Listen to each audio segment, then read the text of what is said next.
Opus 1 started in 1979, and it is all estate fruit. We make 2 wines, Opus 1 and Overture, and they're red Bordeaux blends.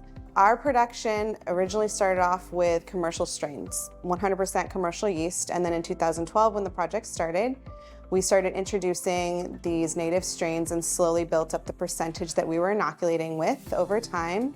In 2019, we were able to reach 100% and again, that's really tying us back with a sense of terroir and our sense of place, which we think is really important.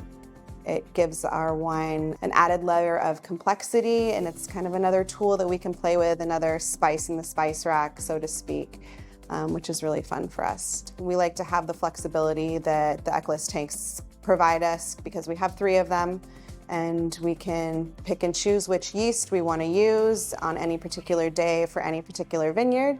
So that's really wonderful. This is just a lot smoother workflow. They're able to inoculate the tanks a lot more easily. It's much safer to work with, and it also gives us some water savings in terms of cleaning. The fermentations were really great. It's nice to know that we're inoculating with healthy populations and we have all of that knowledge in the forefront before we go into a tank. That's super key for us, especially since these are native strains. The biggest advantage is really having the control and the flexibility. It makes life so much easier because we don't have to worry about having someone here 24/7. We don't have to worry about, if there are power outages or weird things happening with our infrastructure.